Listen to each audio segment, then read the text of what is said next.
안녕하세요. 좋은스쿨의 박주은입니다. 자, 2020년 3월 전국연합학력평가 해설 강의를 시작하도록 하겠습니다.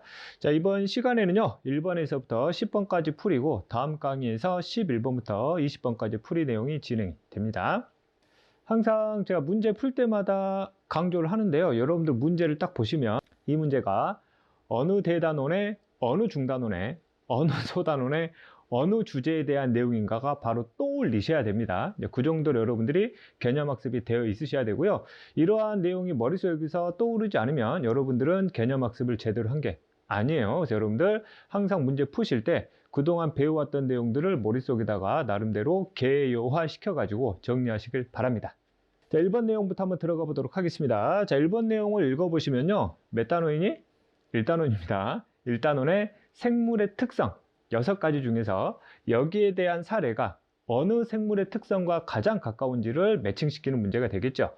일단 가와 나의 사례를 한번 보도록 하죠. 자, 가와 같은 경우는요. 강낭콩은 우리가 생명체 중에서 식물이 말고 있죠. 그렇죠? 발화가 나왔네. 발화 보자마자 혹시 발생과 생장이 아닐까? 라고 생각을 해보고 볼 수도 있겠지만 뒤에 문장을 잘 읽어야 돼요. 참고로 발화는 식물이 하나의 개체를 만들어가는 발생과 생장 과정 중에 하나인데 원리는요. 체세포 분열을 통해서 이루어지는 과정이죠.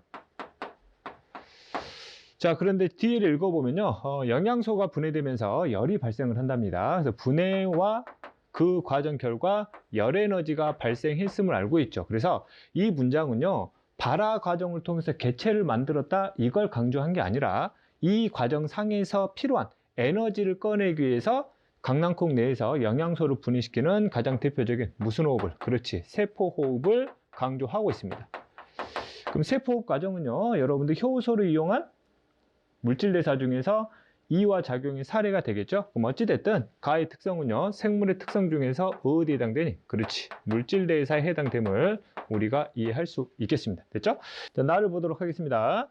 자, 하마는 콧구멍이 코 윗부분에 있어 몸이 물에 잠긴 상태에서도 숨을 쉴 수 있다라고 표현을 했죠. 하마가 물속에서 서식하기 위해서 숨을 쉬기 위해서 자신의 몸은 최대한 물속에 집어넣으면서 기체를 들이마실 수 있는 코만 살짝 물 밖으로 빼내기 위한 구조적인 특징들을 보여주고 있죠. 결국 하마가 그 환경에서 생존하기 위해서 나름대로 생존율을 높이기 위한 신체 구조의 변화를 설명을 하고 있기 때문에 나와 같은 과정은 적응과 진화의 사례로 보시면 되겠습니다.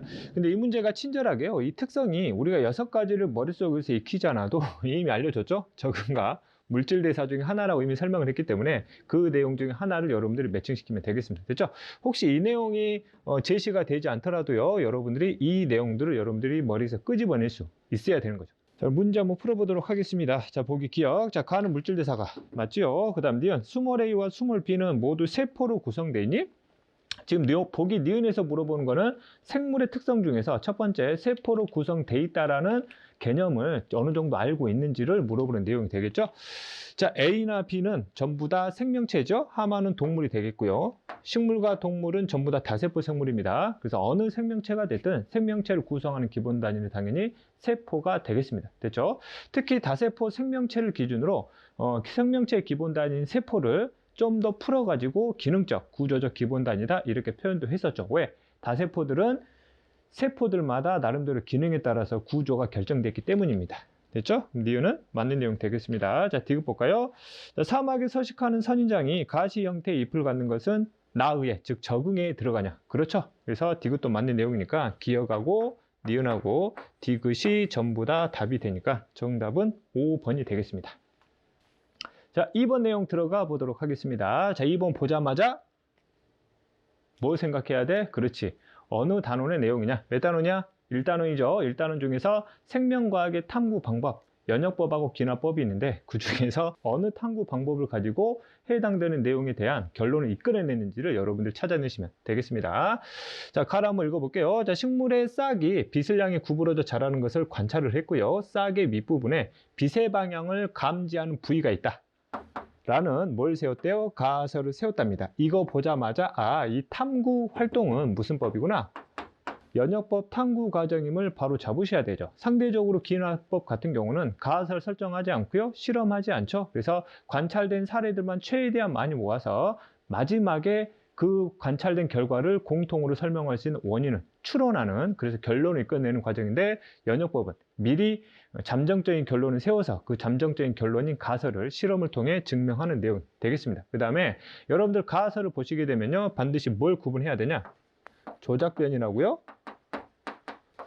종속변인을 구분을 하셔야 됩니다. 이때 종속변인은 가설에서 얘기하는 결과가 되는 거고요. 그 다음 조작변인은 이 결과에 영향을 미치는 원인을 여러분들이 구분해내시면 되는 거죠.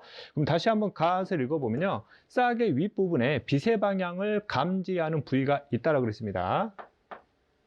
오타가 생겼네요. 그렇죠? 자, 그러면 우리가 조작변인과 종속변인을 어떻게 구분하면 될까? 싹의 윗부분에는요, 빛의 방향을 감지하는 부위가 있다. 대략 이런 식으로 조작변인과 종속변인을 우리가 세워볼 수 있겠죠. 그럼 실제 실험을 했겠죠. 그럼 실험 과정 상에서도 우리가 뭘 구분할 수 있어야 돼? 조작변인하고 종속변인을 우리가 구분할 수 있어야 됩니다. 됐죠? 자, 그 다음에 가설을 증명하기 위해서는 실험 과정 상에서는 반드시 실험 집단을 몇 개 이상 꼭 만들려고 그랬지? 그렇지. 2개 이상은 반드시 꼭 만들려고 그랬습니다. 그 중에 하나가 대조군이고 그 중에 하나가 실험군이 되는 거죠. 됐죠? 자, 이때 식물 A하고 B가 있는데 B에만 윗부분에다가 덮개를 씌웠다는 그림을 통해 우리가 이해할 수 있겠습니다. 그러면 두 개의 실험 집단이 있는데요. 이 실험 집단 중에서 어느 부분이 변화가 일어났느냐를 보시면 그 차이가 바로 곧 뭐가 되는 거야? 조작변이 되겠습니다. 됐죠? 그러면 덮개를 씌워줬느냐, 씌워주지 않았느냐가 실험상에서의 실제 조작변이 되겠습니다. 그래서 싹의 윗부분에 덮개 여부가 곧 조작변이 되겠고요. 종속변이는 어떻게 되냐 그러면 다를 통해 확인할 수 있겠죠. A와 B의 측면에서 빛을 비추고 생장 과정을 관찰했답니다. 자, 말 그대로 생장 과정의 변화가 실험상에서의 종속변이 되겠어요. 우리가 예측을 하면 빛을 비추게 되면은 식물 위쪽에 빛을 감지하는 부위가 있으면 식물의 굴광성에 의해서 식물의 줄기가 빛을 향해서 굽어 자라는 현상, 이제 그런 변화를 원래 보겠다, 이런 의미가 내포되어 있다고 보시면 되는데, 어찌됐든 우리는 실험 과정상에서는 여기까지 우리가 구분해낼 수 있는 부분이 되겠죠. 그렇죠? 그럼 A와 B 중에서요, 실험군하고 대조군을 구분해봐라 그러면, 실험군하고 대조군을 구분하는 방법이요, 실험군은 조작변인이 들어가 있고요, 대조군은 조작변인이 빠져 있다, 이렇게 구분을 하기도 하고, 또는 자연 상태로 그대로 둔 집단이 대조군이고 그 자연 상태를 변화를 준 집단이 실험군이다라고 표현을 하죠. 근데 여기서 가설이나 실험상에서의 조작변인을 보면요, 조작변인이 구체적으로 제시가 안 돼 있고 아주 애매하게 조금은 추상적으로 설명이 되어 있습니다. 그래서 굳이 이 과정에서요, 실험군하고 대조군을 구분하라 그러면 A가 자연 상태에 가까운 상태가 되겠죠. 자연 상태의 식물들은 이런 식으로 인위적으로 덮개를 덮어두진 않을 겁니다. 그래서 A가 바로 대조군이 될 거고요, B가 바로 뭐가 되는 거야? 실험군이 되겠습니다. 됐죠? 그래서 이런 기본적인 과정들을 여러분들이 끌어내시면 되겠죠. 좀 보기 내용 보겠습니다. 자, 보기 기억. 자, 연역적 탐구 방법이 사용되었니? 그렇죠. 가설 설정하고 실험을 했기 때문에 대표적인 연역적 탐구 방법이 되겠습니다. 맞고요. 자, 니은 보겠습니다. 자, 나에서 대조군과 실험군이 설정되었니? 그렇죠. 최소 2개 이상의 집단을 만들어냈고 서로 변화되는 부분이 있기 때문에 서로 대조군하고 실험군이 설정되었음을 확인할 수 있죠. 그래서 니은도 답이 되겠습니다. 자, 디귿 보겠습니다. 덮개를 씌우는지의 여부는 종속변인인지 물어봤죠. 종속변인은 이 식물의 생장 과정의 변화가 되는 거고요. 여기 문제에서 설명하는 윗부분의 덮개 여부는 바로 뭐가 되는 거야? 조작변이 되니까 디귿은 틀린 내용이 되겠죠. 그래서 정답이 3번이 되겠습니다. 자, 문제 3번 들어가 보도록 하겠습니다. 자, 문제 보자마자 뭐 구분하시라고? 어느 단원의 내용이냐 이해 되겠죠. 일단 감염성 질병의 병원체들의 종류와 이들의 병원체들의 특성을 잡아하는 내용이죠. 몇 단원? 3단원입니다. 3단원 중에서 인체 방어 작용이고요. 인체 방어 작용 중에서도 질병과 병원체에 대한 사례가 되겠죠. 이때 이제 병원체에 대한 종류로는 뭐 변형 프라이온의 단백질 종류라든지 바이러스, 세균에 대한 종류, 그다음 원생 생물에 의한 질병의 종류들, 그 다음에 균류, 곰팡이나 버섯에 의한 대표적인 질병의 종류의 사례들이 있었죠. 네, 그런 내용들을 구분하는 내용이 되겠습니다. 그래서 가장 많이 물어보는 게 이 병원체들과 질병을 매칭시키는 거죠. 이제 되겠죠? 자, 이때 질병이요, 결핵하고 무좀음 중에 하나라고 그랬습니다. 됐죠? 결핵의 원인은 세균입니다. 세균. 그럼 세균에 의한 질병 B가 바로 곧 결핵이 되겠죠. 자, 무좀이 바로 대표적인 곰팡이에 의한 질병입니다. 무좀. 됐죠? 질병 하나가 더 나왔네요. 독감이죠? 그럼 독감을 일으키는 병원체 원인은 바로 뭐니? 그렇죠. 바이러스임을 우리가 이해할 수 있겠습니다. 됐죠? 이런 식으로 여러분들이 내용 정리하시면 되겠죠? 자, 그럼 문제 풀이 한번 들어가 보도록 하겠습니다. 자, 기억 보겠습니다. 자, A는 결의가 아니라 무좀이니까요. 기억은 틀린 내용이 되겠습니다. 자, 니은 보겠습니다. 자, 세균에 의한 질병에 대한 치료는 뭐가 사용되니? 항생제가 사용이 되죠. 그래서 세균 죽이는 약을 우리가 뭐라 부르냐? 항생제라 부르고요. 바이러스 죽이는 약을 항바이러스제라 부릅니다. 참고로 곰팡이 죽이는 약을요, 항진균제라 부르죠. 그래서 이런 약품에 대한 종류와 병원차의 관계에 대한 매칭도 여러분들이 확실하게 해 두실 수 있어야 되겠죠. 그래서 니은은 맞는 내용이 되겠습니다. 됐죠? 자, 디귿 보겠습니다. 자, 독감의 병원체는 뭐가 돼요? 바이러스가 되니까 디귿도 맞는 내용에서 니은 디귿 정답은 4번이 되겠습니다. 자, 4번 내용 들어가 보도록 하겠습니다. 됐죠? 사람에게 좋은 자극이 주어졌을 때 일어나는 체온 조절 과정이랍니다. 몇 단원이야? 3단원입니다. 3단원 중에서 항상성 조절 과정이고요. 우리가 항상성 조절에 대한 주제를 크게 세 가지 사례를 배우죠. 첫 번째가 혈당량 조절, 두 번째가 체온 조절, 세 번째가 혈장 삼투압 조절 과정이 되겠습니다. 과거 한 10여 년 전에는 이 세 가지 중에서요, 혈당량이 어마어마하게 나왔습니다. 됐죠? 그래서 애들이 워낙 잘 맞추기 때문에 그 다음에 혈장 삼투압이 그래프와 함께 굉장히 난이도 있는 문제가 출제되기 시작을 했고요. 그 다음에 작년부터 항상성 조절 과정 중에서 체온 조절이 이제 드디어 나오기 시작을 했습니다. 그래서 올해 3월 모의고사에서도 이 체온 조절 과정이 출제가 된 거죠.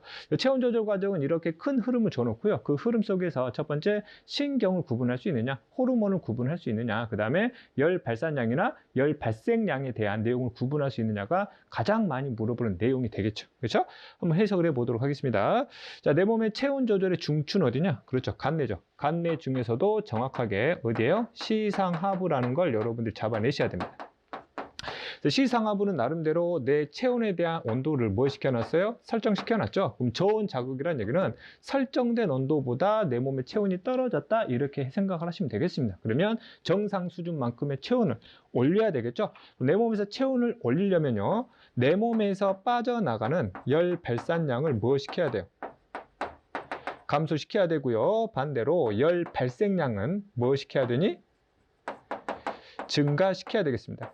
그럼 열 발생량을 증가시킨다는 얘기는 무슨 호흡을 촉진시킨다는 얘기야? 그렇죠. 세포 호흡을 촉진시킨다는 얘기가 되겠죠. 그래서 이런 흐름들이 기본적으로 잡히고 세부적인 내용 들어가 보도록 하겠습니다. 자, 간내가 뇌하수체 전엽을 통해서 명령이 들어가고 있죠. 그럼 이 화살표는 신경이 아니라 뭐예요? 호르몬이죠, 호르몬. 호르몬이고요.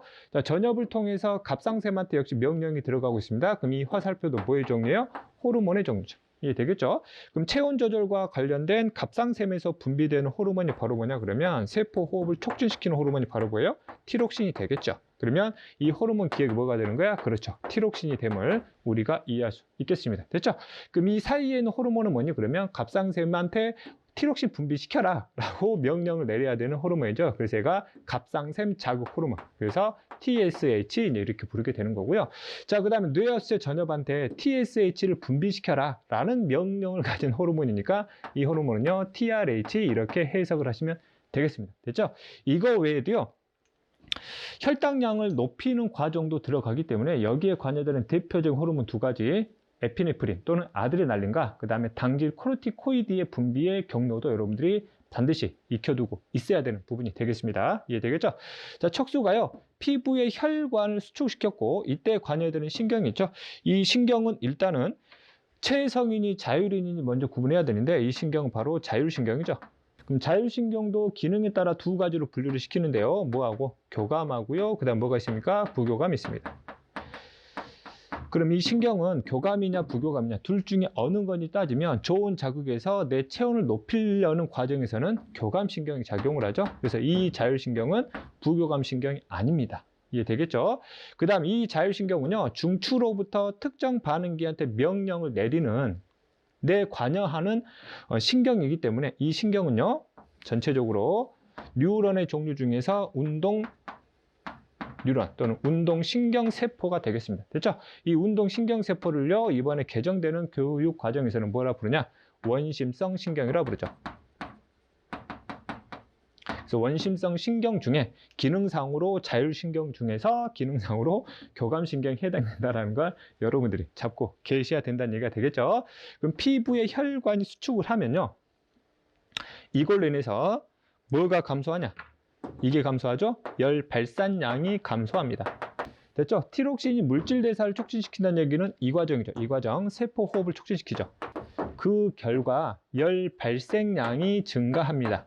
그래서 최종적으로 설정된 온도만큼의 온도가 올라가는 과정으로 여러분들이 보시면 되겠죠. 이 일련의 흐름들이 이 내용 보면서도 여러분들 해석할 수 있어야 되지만 머리에서 바로 그려줄 수 있을 정도로 충분한 개념 학습이 이루어지셔야 됩니다. 됐죠? 자, 그러면 보기 기억 한번 보도록 하겠습니다. 자, 동그라미 기억은 티록신이 맞죠? 자, 그 다음에 니은 보겠습니다. 자, A는 원심성 신경, 즉 운동 뉴런의 종류가 맞는 내용이죠. 자, 디귿 볼까요? 자, 피부의 혈관 수축으로요. 열 발산량, 즉 내 몸에서 빠져나가는 열 에너지량을 오히려 줄여야 되죠. 증가시키는 게 아니기 때문에 디귿은 틀린 내용. 그래서 기억과 니은에서 정답 3번이 되겠습니다. 자, 다음 5번 문제 들어가 보도록 하겠습니다. 자, 효모를 이용한 실험 과정이네요. 뭐하니? 대답해야지. 몇 단원? 2단원이죠. 2단원의 첫 번째 중단원입니다. 생명활동과 에너지 파트에서 후반부에 나오는 탐구활동 내용이죠. 효모를 이용한 세포흡 실험 과정이 되겠습니다. 됐죠? 이때 이제 효모를 이용한 세포흡 실험 과정인데 세포호흡 중에서도요. 주로 무산소 호흡을 유도시켜서 실험을 진행을 했었고요. 특히 효모에 의한 무산소 호흡을 중간 산물로 뭐 만드니? 에탄올하고 이산화탄소를 발생시키죠. 그래서 이놈을 전체적으로 무슨 발효다? 에탄올 발효다 이렇게 표현도 했던 내용이 되겠습니다. 이해되겠죠? 그렇죠? 자, 그럼 볼까요? 자, 중류수에 효모를 넣어서 효모액을 만들었습니다. 즉 효모를 이제 물속에 넣어서 이제 키우려고 하고 있다라고 보시면 되겠죠. 자, 실험 집단이 두 개가 나와 있죠. 발효감이 나와 있고요. 자, 그 다음 1과 2는 전부 다 온도를 일정하게 맞춰줬다는 뜻입니다. 그 다음 10분 동안 발생한 기억의 부피를 측정을 했대요. 이때 기억이 빠졌는데 기체가 빠졌네요. 그러면 효모를 이용한 세포호흡 과정에서는 무산소 호흡이 됐든 유산소 호흡 또는 산소 호흡이 됐든 공통적으로 기체 중에서 뭐를 발생하냐? 이산화탄소는 공통으로 발생을 하죠. 그래서 어찌됐든 이 기체는요, 뭐의 종류라는 거? 이산화탄소 종류라는 걸 우리가 알 수 있습니다. 이해되겠죠? 실험 과정 상의 내용을 보면요, 이게 정말로 이산화탄소인지 아닌지를 확인하기 위해서 실험 중간에 뭘 집어넣지? 그렇죠. 수산화칼륨 수용액을 집어넣죠. 원래 이산화탄소는 물에 잘 녹지 않는데 수산화칼륨 수용액이 들어가는 순간 이산화탄소를 굉장히 빠른 속도로 물속으로 끌어와 버리죠. 그래서 수산화칼륨 수용액의 역할이 이산화탄소를 흡수시키는 역할을 하죠. 그래서 흡수되는 양에 따라서 이 기체가 이산화탄소인지 아닌지를 확인하는 용액으로 우리가 활용을 했다라고 우리가 보시면 되겠습니다. 물론 여기에서는 직접적으로 수산화칼륨에 대한 내용은 등장하지는 않았습니다. 자, 그 다음에 두 가지 실험 집단을 비교해 보죠. 자, 둘 다 똑같이 효모라는 생명체가 들어가 있습니다. 됐죠? 여기는 중류수죠. 효모가 세포호흡을 하려면 세포 호흡을 위한 기본 물질이 필요하죠. 즉 몇 대 영양소? 3대 영양소가 필요하고요. 3대 영양소 중에서 가장 많이 활용하는 게 포도당입니다. 그런데 이 같은 경우는 포도당을 줬지만 일 같은 경우는 포도당을 안 줬기 때문에 일은 어떤 화학 반응, 즉 세포 호흡 자체가 일어날 수가 없는 과정이 되겠죠. 됐죠? 그 다음 이 같은 경우는 포도당이 있죠. 그럼 효모가 포도당을 끌어와서 세포호흡 결과 뭐를 발생시키겠어요? 이산화탄소를 발생시킬 것이다 라고 보면 되겠습니다. 그 다음에 이 실험 자체가 정말로 무산소호흡을 유도를 시켰다면 뭐도 발생해요? 중간산물로 에탄올도 만들어졌을 것이다 라고 우리가 추정할 수 있는 거죠. 이해됐죠? 자, 그러면 문제 한번 풀어보도록 하겠습니다. 자, 기억, 동그라미 기억에 이산화탄소가 있다. 그렇죠? 무산소든 유산소든 이산화탄소는 전부 다 발생을 하니까요. 됐죠? 자, 니은 한번 보도록 하겠습니다.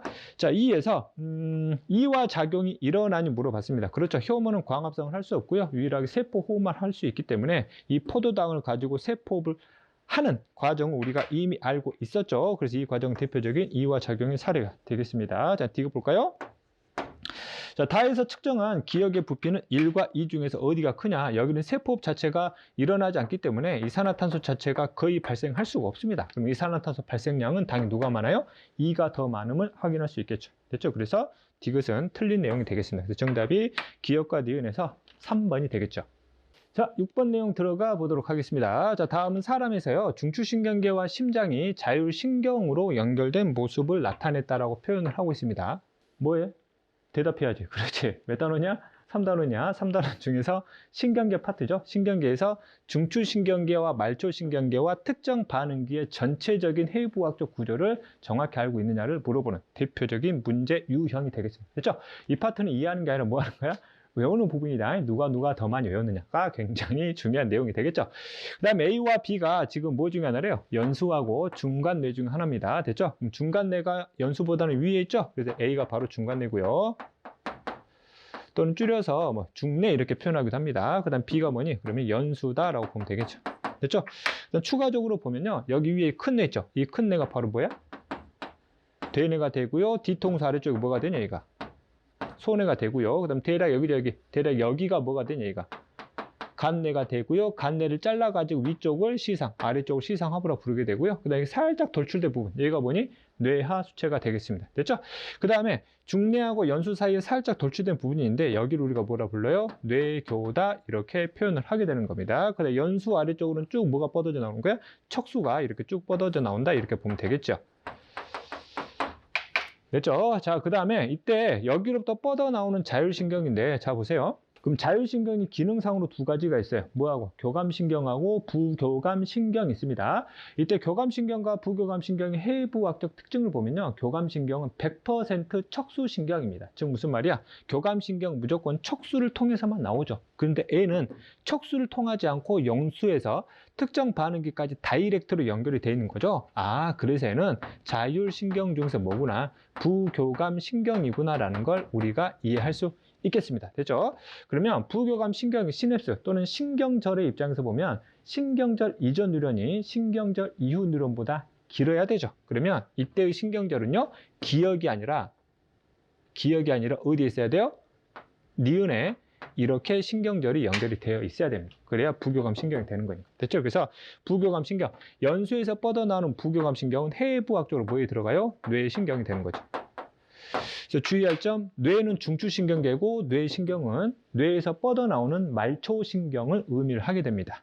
이해되겠죠? 자, 그 다음에 부교감 신경을 통해서 심장에 있는 정확하게 여기가 무슨 결절이겠냐? 동반결절이겠죠?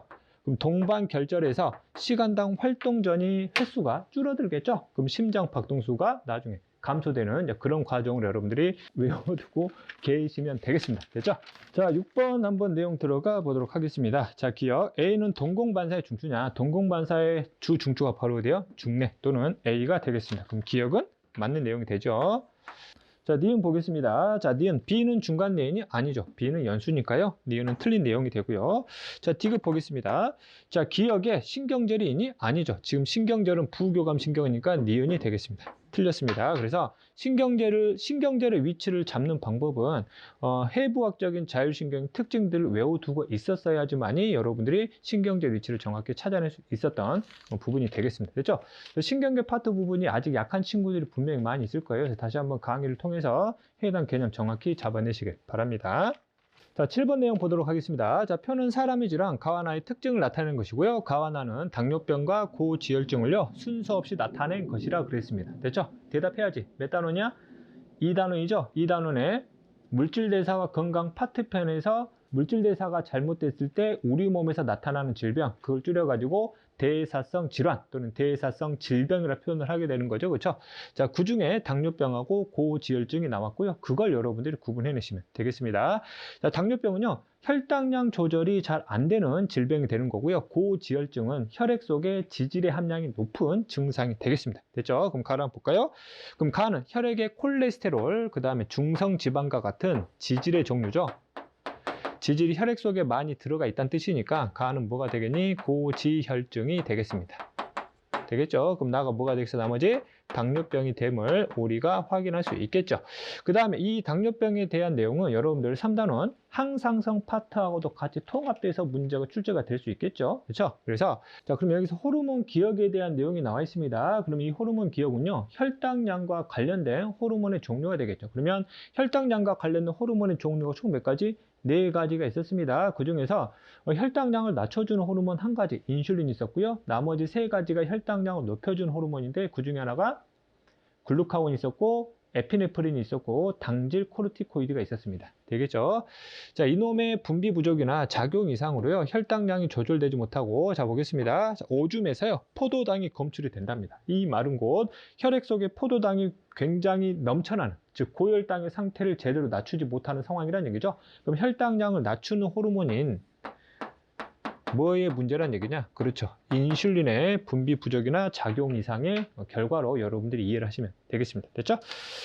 자, 기억 한번 보겠습니다. 자, 기억. 가는 당뇨병이 아니라 고지혈증이죠. 그렇죠? 니은 보겠습니다. 자, 동그라미 기억은 이자에서 분비되니. 그렇죠. 인슐린은 이자 중에서도 정확하게 무슨 섬? 이자섬이고요. 이자섬 중에서 무슨 세포냐? 베타 세포에서 분비되는 호르몬입니다. 됐죠? 참고로 이자의 알파 세포가 있죠. 이자의 알파 세포에서 분비되는 호르몬이 뭐예요? 그렇죠. 글루카곤이 됩니다. 그렇죠? 추가적으로 에피네프린은 부신 속질에서 분비가 되고요. 당질 코르티코이드는 부신 겉질에서 분비되는 호르몬이라는 것도 여러분들 추가적으로 해석해 놓으시면 되겠죠. 자, 디귿 한번 볼까요? 자, 가와 나는 모두 대사성 질환이, 그렇죠, 대표적인 물질 대사의 문제로 인해서 생기는 질병의 사례이기 때문에 맞는 내용이 되겠습니다. 그래서 정답이 4번이 되겠죠. 자, 다음은 8번 내용 들어가 보도록 하겠습니다. 자, 표는 어떤 동물? EN은 6이래요. 이때 EN이란 뜻은 무슨 세포 기준이에요? 그렇죠. 체세포 기준으로 N 원래 염색체 수가 6개였다라는 뜻이 되겠습니다. 됐죠? 자, 이 체세포로부터 무슨 분열시키겠대요? 감수 분열시키겠대요. 되겠지? 대답해. 뭘 대답해? 단원 대답하라고. 몇 단원이야? 4단원입니다. 4단원에서 첫 번째 중단원, 세포 분열과 관련된 부분 중에서 감수 분열 과정 중에서 시기별로 염색체 수나 염색 분체 수나 그 다음에 DNA 상대량을 여러분들이 해석할 수 있느냐를 물어보는 내용이 되겠죠. 그렇죠? 자, 기준이요, DNA 상대량인데 세포 한 개당 DNA 상대량과 염색체 수를 나타내고 있다라고 표현을 했습니다. 자, 그럼 우리가 감수 분열 과정을 간단하게 해석을 하면요, 됐죠? 첫 번째 G1기가 있고요. 그 다음에 S기의 복제가 돼서 G2기 넘어가면 감수 1분열로 들어오죠. 그럼 감수 1분열에서 분열된 결과 2분열로 들어오게 되고요. 2분열의 분열 결과 무슨 세포가? 그렇죠. 생식 세포들이 이렇게 형성이 되게 되겠습니다. 되겠죠? 자, 기본적인 골자 한번 잡고 가죠. G1은 EN입니다. 됐죠? 얘도 EN이고요. 얘들은 전부 다 N이 되겠습니다. 됐죠? 얘들도 전부 다 N이 되죠?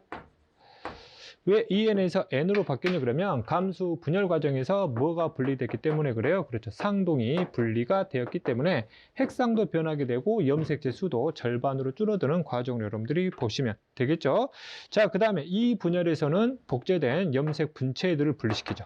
그래서 핵상의 변화가 없고 염색체 수 변화는 없지만 세포 한 개당 DNA 상대량은 줄어들게 되는 과정으로 여러분들이 익히시면 되겠습니다. 됐죠? 자, 그다음 가와 나는요, 분명히 무슨 기 상태래요? 중기 상태래요. 그러면 감수 분열 과정상에서 중기가 나타나는 시기는 몇 분열하고? 1분열하고 2분열밖에 없습니다. 이해되겠죠?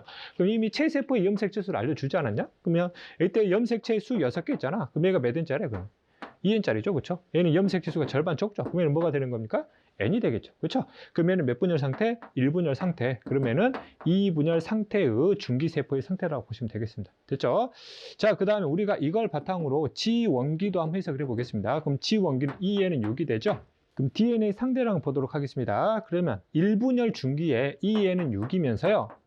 이때 DNA 상대량을 A를 몇으로 잡고 간대요? 4로 잡고 간다라고 그랬습니다. 됐죠? 그럼 복제 전은 그러면은 몇이 돼야 되냐? DNA 상대량이 2가 돼야 되겠습니다. 됐죠? 자, 그다음 상동을 분리시켰죠? 그러면 M2기의 중기는요, 염색체 수가 3개가 되고요. 자, 그 다음에 DNA 상대량은 이것의 절반, 2가 되겠습니다. 그래서 2분열 중기와 G1기 때의 DNA 상대량이 똑같죠? 왜? 이때의 염색 분체 수가 6개로 똑같으니까요. 이해되겠죠?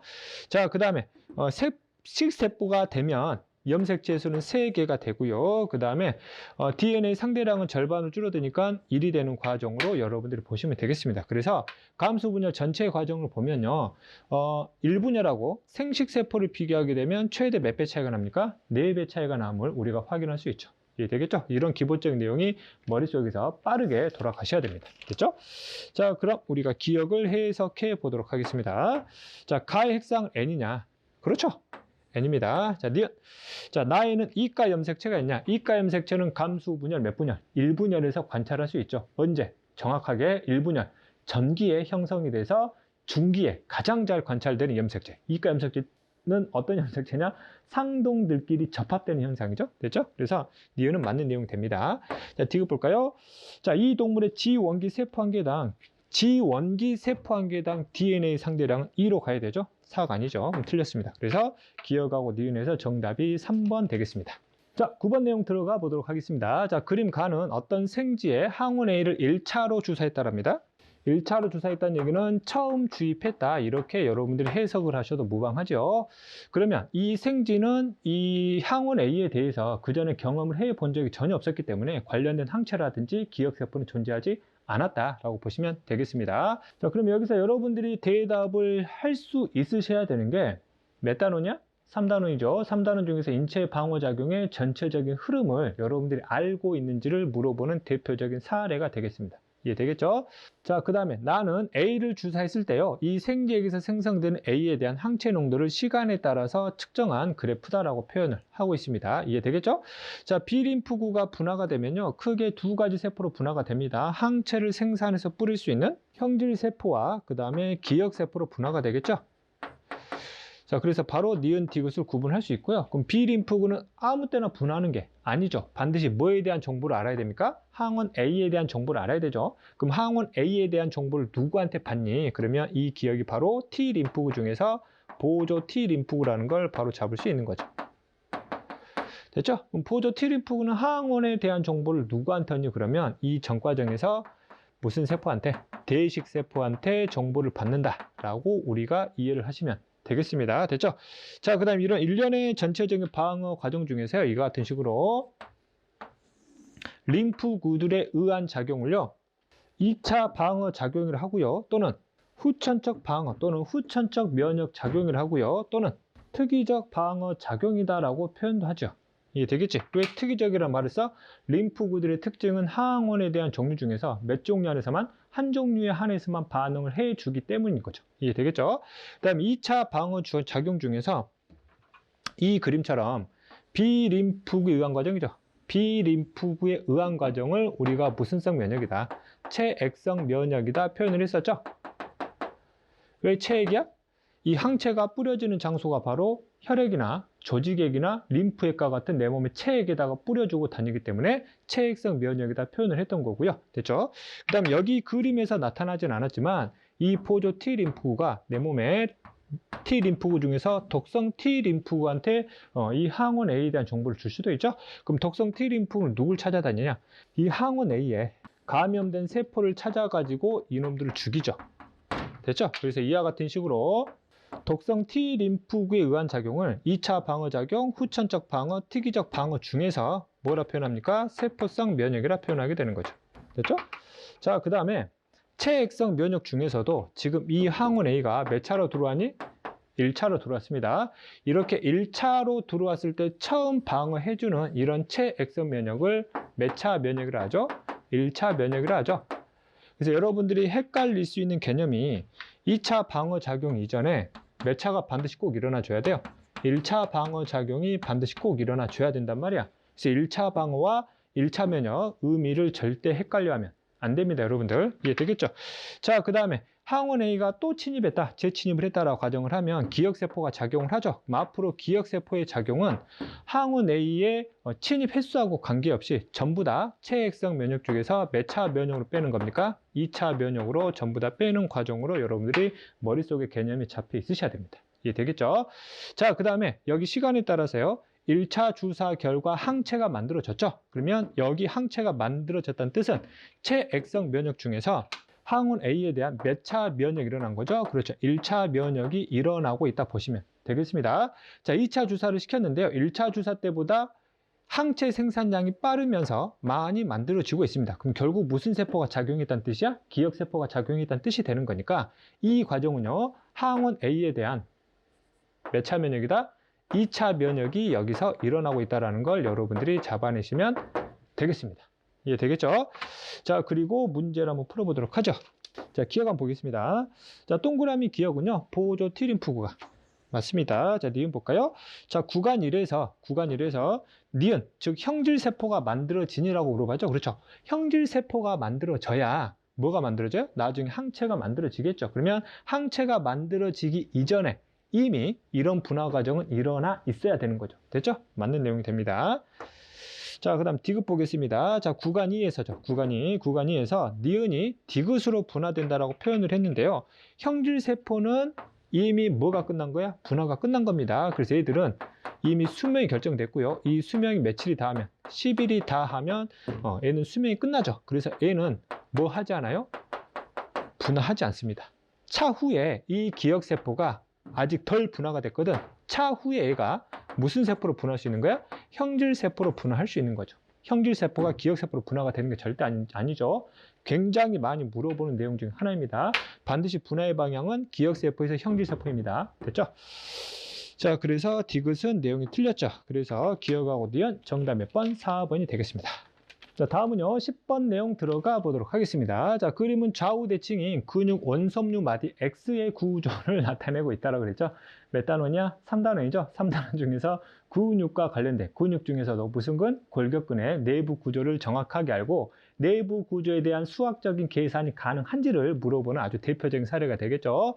자, 근육 원섬유는요, 근육 섬유 안에 들어가 있는 대표적인 구조물 중 하나죠. 근육 원섬유는 세포 안에 있는 구조지 절대 세포의 구조가 아닙니다. 됐죠? 자, 이거 좀 기억을 하시고요. 자, 그다음 표는 시점에 따라서 근육 원섬유 마디에 하나의 단위를 표현을 해주고 있죠. 그렇죠? 그럼 여러분들 각 구간별로의 명칭들 있잖아. 이 명칭들 우리가 알고 있어야 되죠. 그래서 그림상에서요, 이거 있죠. 이것이 바로 뭐예요? 액틴 필라멘트죠. 그다음 이 가운데 있는 이 굵은 게 뭐예요? 마이오신이죠. 둘 중에 누가 더 두껍니? 그러면 마이오신이 더 두껍다 이렇게 표현을 하셔야 됩니다. 됐죠? 자, 그 다음에 기억이 존재하는 구간은 마이오신만 존재하는 영역이죠. 그래서 이 기억이 무슨 대가 됩니까? H대가 된다라고 표현을 하는 거죠. 이해되겠죠?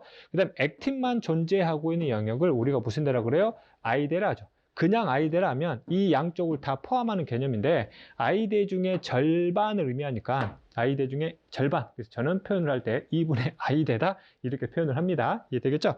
자, 다음 이때 마이오신의 길이죠. 이 마이오신의 길이가 뭐의 길이니? A대의 길이다라고 표현하죠. 그래서 A대는 곧 마이오신의 길입니다. 근육이 수축하거나 이완을 할 때요. 이때 액틴이나 마이오신 자체의 길이는 변하지가 않고 액틴 자체가 안으로 들어갔냐 나갔냐 이제 이런 구조적인 차이만 있을 뿐이죠. 그래서 여기 문제에서는 물어보진 않았지만 액틴 자체의 길이도 절대 변하지 않습니다. 여러분들 이해되겠죠? 그렇죠? 자, 그 다음에 두 시점에 대해서 수축과 이완이라는 시점에 대해서 길이 변화를 여러분들이 보셔야 되는데 주어지는 시점을 가지고 어느 시점이 수축이니 이완인지를 구분할 수 있어야 됩니다. 됐죠? 그럼 첫 번째로요. 니은의 길이가 나와 있죠? 이 니은이 바로 I대의 절반 부위를 의미하고 있죠. 그럼 I대는요. 수축하면 길이가 줄어들고요. 이완하면 길이가 늘어나게 됩니다. 그러면 T1이 T2보다 I대의 길이가 길어지죠? 그러면 T1이 무슨 상태입니까? 상대적으로 이완 상태가 되는 거고요. 그러면은 수축된 상태가 되겠습니다. 자, 시점을 구분을 했으면요. 시점별로 길이 변화량을 여러분들이 구할 수 있어야 되는데 이때 길이 변화량이 전체의 길이 변화량이냐 절반의 길이 변화량이냐를 여러분들이 구분할 수 있어야 됩니다. 됐죠? 그럼 길이 변화량을 알 수 있는 게 바로 니은의 길인데 니은이 I대 중에 절반을 의미하니까 이들의 변화량은 곧 전체 변화량이 아니라 절반의 변화량을 보셔야 되겠습니다. 그래서 절반의 변화량은요. 몇이 변하고 있어요? 0.2 마이크로미터가 변하고 있다는 거죠. 그렇죠? 그러면 전체 변화량은 이것의 2배가 되니까 0.4 마이크로미터의 변화가 생겨야 됩니다. 이해 되겠죠? 그럼 이 X는요. 여기 전체를 의미하니까 여기의 길이 차이는 절반의 변화량이 아니라 전체 변화량을 따라가야 됩니다. 그러면 이완했을 때는 A보다 A가 길어야 되는데 A보다 몇이 길어야 돼? 0.4가 길어야 되네? 이렇게 해석을 하는 거죠. 이해되겠죠? 그래서 0.4를 더하게 되면 이때의 길이는 몇이었구나? 2.4 마이크로미터였구나라는 걸 여러분들이 이해할 수 있죠. 됐죠? 전체적인 군수축 길이 문제 중에서 가장 단순한 문제 중 하나입니다. 됐죠? 여러분들 이미 뭐 3학년 기출문제를 재작년이나 뭐 작년이나 내용들을 풀어보셨다면 이보다 훨씬 복잡한 산수 문제가 나옵니다. 그래도 어렵진 않은데 됐죠? 그런 흐름들을 여러분들이 잡고 있어야 문제 풀이 속도가 굉장히 빨라진다. 이렇게 해석을 하시면 되겠죠. 자, 보기 기억 한번 보도록 하겠습니다. 자, 동그라미 기억은 당연히 무슨데요? H대가 되죠. 자, 니은 볼까요? T1일 때 X의 길이는 방금 구했듯이 몇입니까? 2.4 마이크로미터가 되겠습니다. 자, 디귿 볼까요? 자, A대의 길이는 T1일 때보다 T2일 때의 길이라고 물어봤는데, 디귿은 A대의 길이 자체를 구할 필요도 없이 상황에 따라서 어떤 상황이든 A대의 길이, 즉 마이오신 길이는 절대 변화가 있어서는 안 됩니다. 마찬가지로 액틴의 길이도 절대 변화가 있어서는 안 돼요, 여러분들. 이해되겠죠? 그치? 그래서 디귿은 틀린 내용에서 정답이 4번 기형딘이 되겠습니다. 자, 여기까지 20문제 중에서요, 10번까지의 문제 풀어봤고요. 다음 강의는 11번에서부터 20번 강의 문제로 찾아뵙도록 하겠습니다. 수고하셨습니다.